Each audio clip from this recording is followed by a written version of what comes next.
Magsitayo po tayong lahat para sa pagbabasa ng Biblia. Sa mga may hawak po ng Biblia, makibukas po kayo sa akin sa aklat ng Exodus chapter 14, verse 21 to 31. Ito ang nasabi. Tinapat ni Moises ang kanyang tungkod sa ibabaw ng dagat. Magdamag na pinaihip ni Yahweh ang isang malakas na hangin mula sa yaman at nahati ang tubig. Ang mga Israelita ay tumawid sa dagat na ang nilakaray tuyong lupa. Sa pagitan ng tubig na parang pader, hinapon sila ng mga Ehipsyo hanggang sa dagat. Ang mga ito ay mga tawag ng Faraon na nakasakay sa mga karwahe at mga kabayo. Nang magpangalawayway na, ang mga Ehipsyo ginula ni Yahweh mula sa haliging apoy at ulan. Napabaon ang gulong ng mga karwahe at hindi na sila makahabol ng matulog. Kaya sinabi nila, umalis na tayo dito sapagkat si Yahweh ang kalaban natin. Sinabi ni Yahweh kay Moises, itapat mo ang iyong tungkod sa ibabaw ng dagat at tataguin ng tubig ang mga Ehipsyo pati ang kanilang mga karwahe.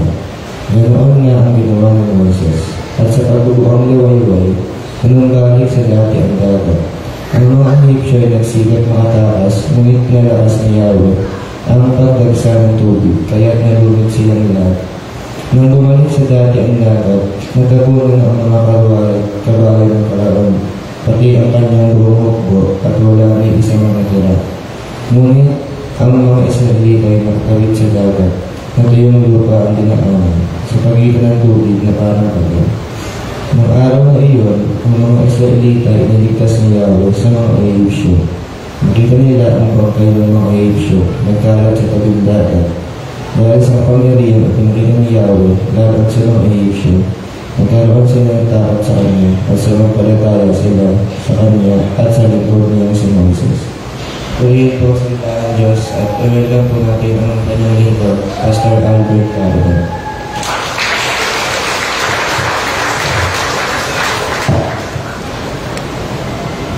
Tayo po yung manalangin. O aming Diyos na buhay, makapangyarihan sa lahat. Sa oras na ito, kami po nagpapakumbaba, humihingi ng kapatawaran sa lahat ng aming mga kalikuan na nagagawa. Sabi niyo sa inyong salita, without holiness, no one can see you. Kaya Lord, kung malinis ang inyong mga lingkod, magiging bukas na makikita namin ang kapahayagan ng banal na Espiritu ngayong umaga. Thank you, Lord, pakagamitin niyo po ang inyong abang lingkod. Nagamitin na ng malindaling niya ng iyong masaganang pagpapalat sa lahat ng inyong mga lingkod na narito ngayon. Kayo po ang Diyos na aming dinadakila, niluluwalhati at binibigyan ng napakataas sa parangal at pasasalamat. Lord, pangunahan niyo po kami ng Santong Espiritu sa mensahe ito. Kayo po ang laging maluwalhati sa tanging pangalan ng aming Panginoong Jesus na lahat ay magsabi niya, Amen. Palakpakan natin ang Panginoon. Nakakaupo na po tayo. Magandang umaga po sa ating lahat. Napakaganda po. Kung narinig natin yung mensahe last Sunday na beyond the scene, ito naman pinapakita na andito rin ang kapangyarihan ng Diyos. God's power in impossible situation. Yan po yung ating title ngayong umaga. Na napakaganda na maintindihan natin kung ang Diyos na walang imposible, dahil tayo nga ay maraming mga nagagawa, maraming nangyayari sa buhay natin sa mga sitwasyon ng ating buhay. Pero ang Diyos, laging nariyan para tayo ay gabayan. At siya ang gumagawa ng mga himala sa buhay ng mga Israelita noong unang panahon at sa mga panahon ngayon ng mga lingkod ng Diyos ay gagawa ng Diyos ng mga imposibleng bagay para mabigyan ng kalalalakihan ang kanyang dakilang pangalan. Sabi po ng Panginoon na kung paano na yung itong nangyari sa mga Israelita, nagkaroon ng dead end. sa kanilang paglalakbay.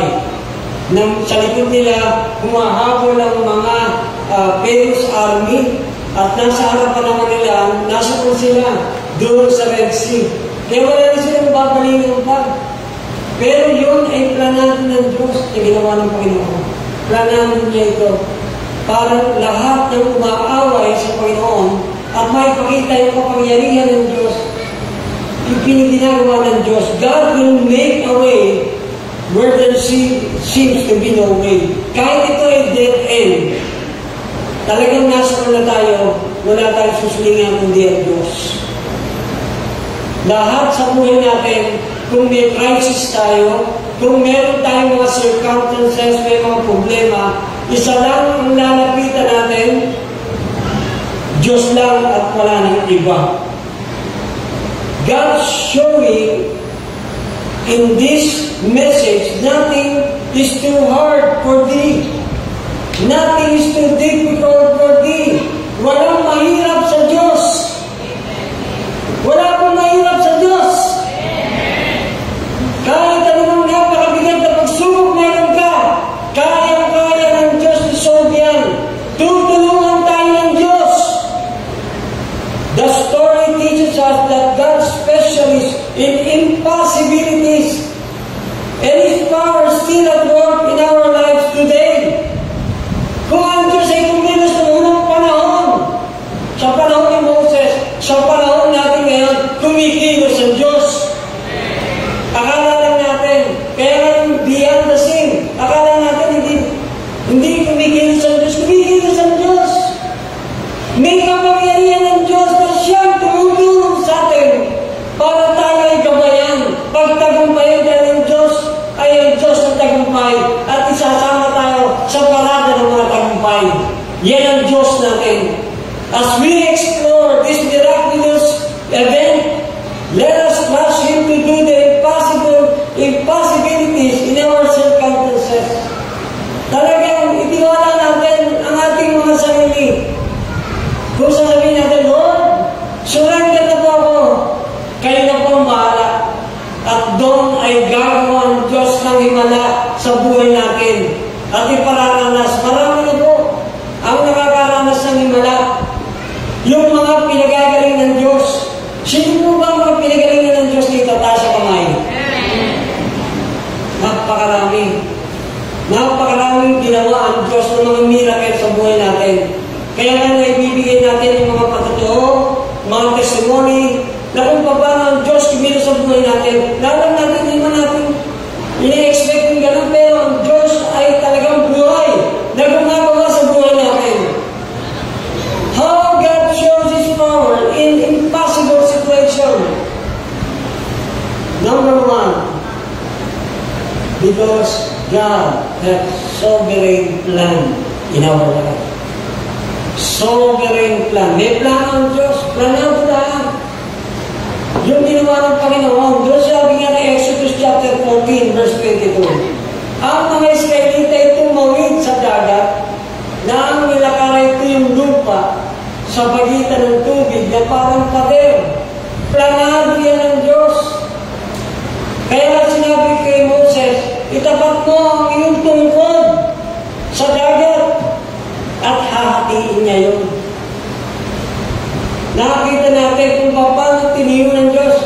Nagpahangin, lumakas ang hangin, galing sa silangan para matuyo. Napakalakas na hangin, ginawa ng Diyos yan. Para lang matuyo. Talagang plano ng Diyos yun. Nagpalakarin ng mga Israelita dun sa tuyong lupa na inating dagat. Nakala natin parang kwentong kutsero. Pero yun ay totoong ginawa ng Diyos. Yung mga bagay na imposible, kaya ng Diyos. Walang imposible sa Diyos. Lahat posible. Walang mahirap sa Kanya dahil makapangyarihan ng Diyos tayo ng buhay. Sabi po ng Hebrews 11:29, dahil sa pananampalataya, nakatawid ang mga Israelita sa dagat na pula na parang lumalakad sa tuyong lupa, samantalang nalunod naman ang mga Ehipsyo na ang mga ito'y tumawid. Kaya talagang planado, ipapahabol niya itong mga Israelita, talagang hahabol at susunod, akala nila kaya abutan, pero planado po para lulurin at ipakita ang kapangyarihan ng Diyos. God is omniscient. God is all-knowing. God is omnipotent. All-powerful God. Ginawa ng Diyos yan. Pero dahil sa pananampalataya, dala-dala ni Moses, ang lahat ng mga Israelita kasama niya, sinabi ni Moses, "Be still and see that we have a God." Ang Diyos na tutulong sa atin, be still. Manampalataya lang, manatili lang sa pananampalataya, manatili lang sa pagtitiwala sa Diyos, manatili lang na ang Diyos lang ang tinitingnan. Fix our eyes on Jesus, the author and the finisher of our faith. We are here. Sa lahat ng pagsubok na meron tayo, titigan lang natin ang Diyos. Ang Diyos ang may kakayahang isolve ang lahat ng ating problema. Sa tingin natin, napakahirap. Napakalaki ng problema natin, pero walang malangit at malaki sa Panginoon. Lahat ng bagay ay walang mahirap sa Diyos at lahat kayang-kayang gawin ng Panginoon. Dahil ang Diyos ay makapangyarihang Diyos. Dahil sa pananampalataya, nakatawid ang mga Israelita sa dagat na pula na parang lumalakad lang sa tuwing lupa. Tingnan niyo po yun. Yan ay plano ng Diyos na ang lahat ay palakarin at ipakita ang kanyang kapangyarihan, kaya yan ang plano niya. Kaya napakaganda na tayo ay sumusunod doon sa plano ng Diyos. Kaya ngayon Jeremiah 29:11, "For I know the plans that I have for you, says the Lord, plans to prosper you and not to harm you, plans to give us hope and a better future." His plan was to deliver His people and show His power to their enemies. When life seems overwhelming, we must trust God's way because His ways are higher than our ways. He is always in control of our lives. Alam ng Diyos ang nangyayari sa buhay natin. Walang naniningid sa puso ng Diyos, sa isip ng Diyos, sa lahat, sa puso ng Panginoon. Alam niya ang kanyang mga anak ay meron dinadaanan. Pero sa bawat daan na yan, sabi ng Panginoon, magpakatatik ka lang, magpakatapang. Sasamahan kita kahit saan ka magpunta. Pangako ng Diyos yan. Kaya tayo dapat confident na may plano ng Diyos for a better future. Napakaganda na kahit tayo tumadaan dito sa mga pagsubok, nandito tayo sa lupa. Pero kahit nandito tayo sa lupa, dahil alam tayo ng Diyos, sabi ng Panginoon, iingatan tayo. Sabi niya, iingatan at ililigtas. Yan ang pangako niya sa Isaiah 46 verse 4. Hanggang sa pumuti ang ating buhok, iingatan kita at ililigtas kita sa napakaraming pagsubok ng buhay na meron tayo ngayon. Ang gusto ng Panginoon para sa ating mga lingkod, trust God's timing and wisdom. May timing ang Diyos sa lahat ng bagay. Kung ngayon, medyo nag-alalanin pa, pero may timing ang Diyos. Sa timing ng Diyos, tapos na yan yung mga problema na meron tayo. Even you cannot see the way forward, commit your challenges to Him. Commit your challenges. Kung nahihirapan ka man ngayon, i-commit natin sa Panginoon. And He will make a way. God will make a way. Kaya, kanta na lang tayo. Kanta po tayo. Maging masaya. Enjoy the life. Hindi naman tayo narito sa lupa para lagi sumumamo. Mga problema, tumatanda pag tayo palaisip, simangot. Tatanda na tayo, papangit. Pero gaganda tayo at mabago kung laging i-enjoy ang presence ng Panginoon. Amen? Napakaganda po. Dahil may plano ng Diyos. mag-cooperate lang po tayo sa plano ng Panginoon sa buhay ng Lord. Number 2 po, God's supernatural provision. Because God is a supernatural God. Hindi natin siya nakikita.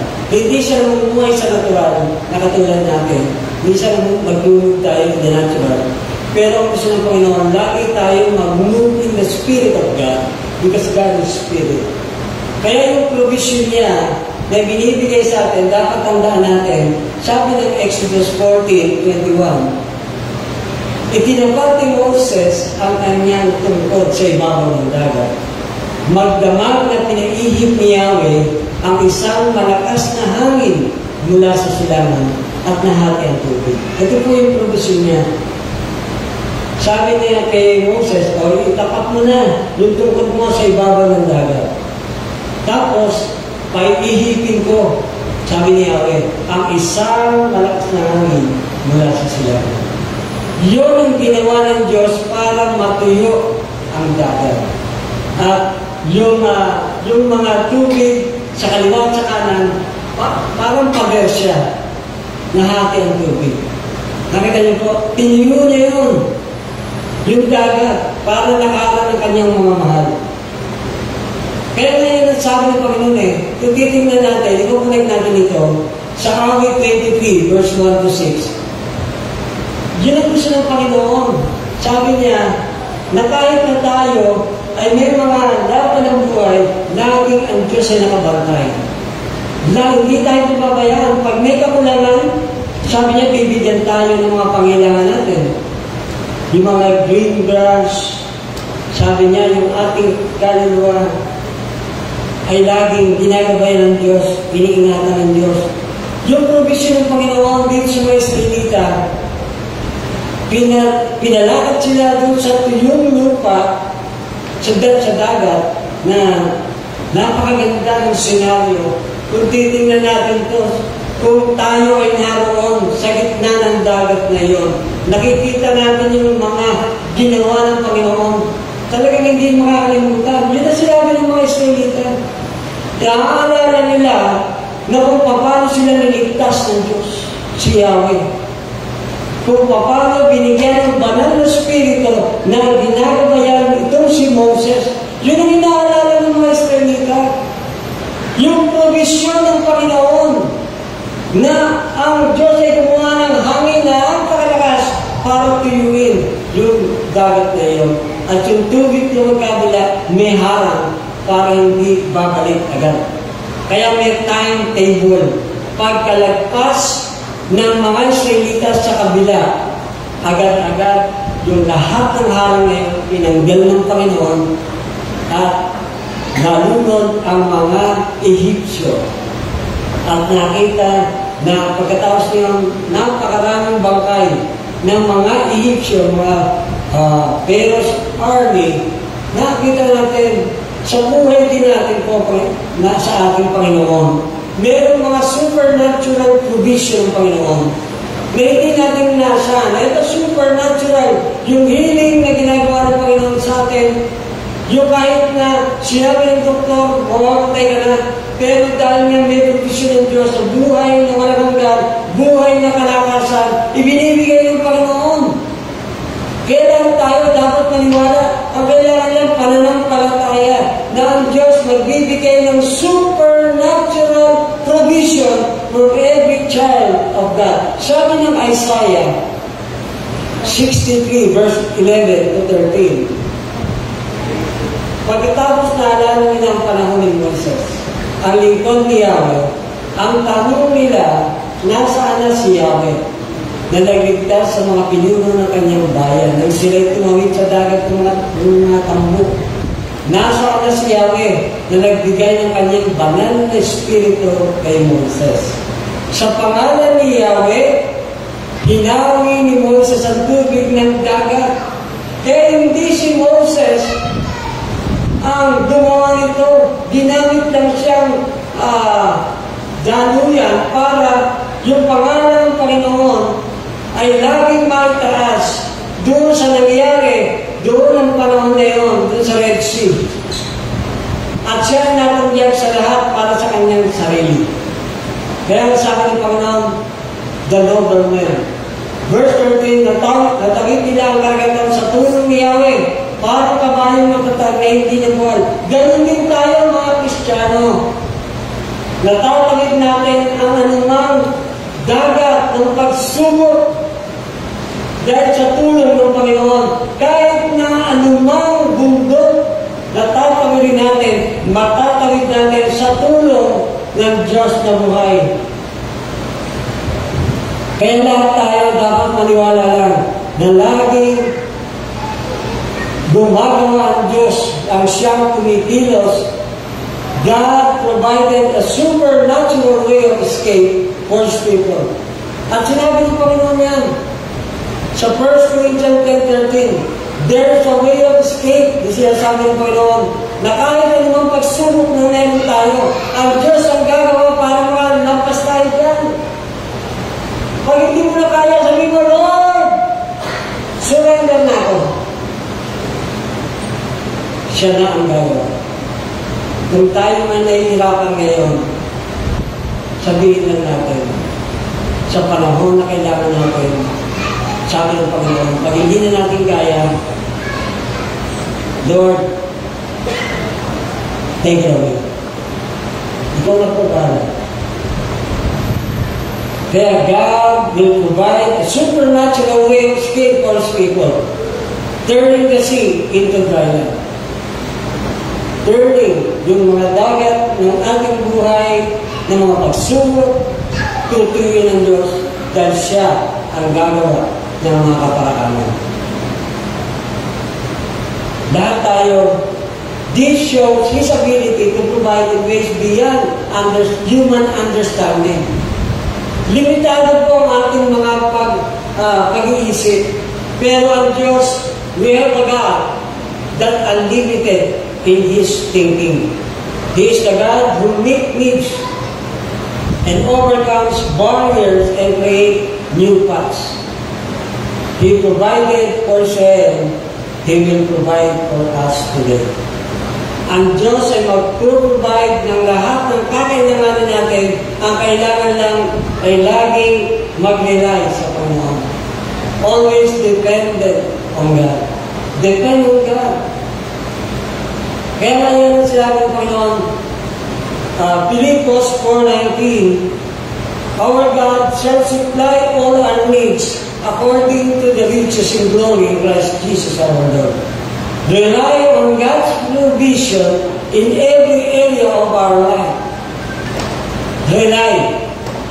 Itiwala. Isandig. Ihilig ang lahat ng ating sa buhay natin, yung provision ng Panginoon. Kaya ng Diyos mag-provide sa lahat ng bagay. Number 2, trust God to make a way where there seems to be no way. Kailangan rely on God's provision in every area of our life. At yung pangalawa, itiwala sa Diyos. Lahat tayo, kung ang mga Israelita ay nag-rely sa Diyos, dumipende lang at nagtiwala. At sila ay niligtas ng Panginoon. Sinave sila ng Panginoon. Binubay ni Lord ang lahat na kailangan ng mga Israelita. Pangatlo,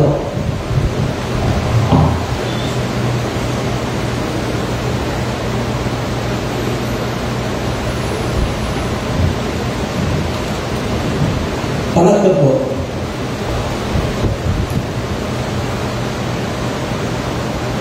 God's supreme victory.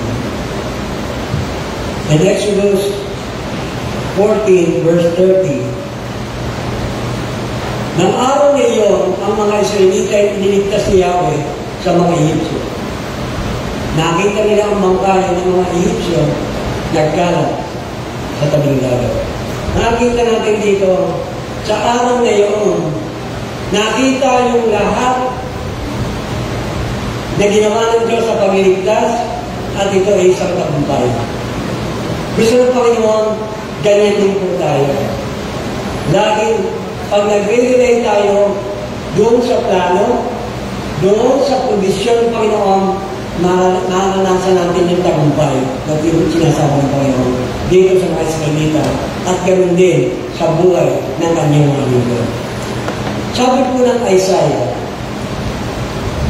63 verse 8 and 11. Sinabi ni Yahweh, sila ang bayan ko na aking hinirang, kaya hindi nila ako pagtataksilan. Iniligtas niya sila. Sa kapahamakan at kahirapan, hindi isang anghel, kung hindi si Yahweh. Mismo ang nagligtas sa kanila. Iniligtas sila dahil sa pag-ibig at habag na sa simula pa ay kanya nang ipinakita. Ngunit sa kabila nito sila nagdimagsig at pinigatin nila ang kanyang bananas nila dahil po naging kaaway nila si Yahweh. Pagkatapos naalala nila ang panahon ni Moises, ang lingkod ni Yahweh, ang tanong nila, nasaan na si Yahweh na nagligtas sa mga pinuno ng kanyang bayan nang sila'y tumawid sa dagat at mga tambo? Nasaan na si Yahweh na nagbigay ng kanyang banal na Espiritu Panginoon? Ang gusto ng Panginoon sa victory, sa tagumpay, laging alalahanin ang ginagawa ng Diyos sa buhay natin. Always be reminded. Ang Diyos, kung iisipin natin, nagkulang po ba ang Diyos sa atin? Tanungin natin ang ating sarili. Nagkulang po ba ang Diyos sa buhay natin? Yan ang gusto ng Panginoon eh. Na pinaparealize, ano ba yung mga pagliligtas ng Diyos yung araw? Na dapat nga tuloy-tuloy, na sumusunod, naglilingkod, humahayo, nagseservisyo sa Panginoon, tuloy-tuloy. Dahil nga, ang Diyos ay gumagawa ng ating mga tagumpay. Na parang sa panahon natin, ngayon, may mga tayo na parang gusto na natin sumuko. Dahil nga, kabi-kabila ang pagsubok, kabi-kabila ang problema, kabi-kabila ang mga pundo ng alalahanin. Pero sabi ng Panginoon, kung titingin tayo sa Kanya, alalahanin natin yung plano niya, alalahanin natin yung provision niya, alalahanin natin ang Diyos na tagumpay niya. Ang gusto lang ng Panginoon, lakaran natin ang gusto niya, yung kalooban niya, at ihahanay din tayo sa parada ng tagumpay ng Panginoon.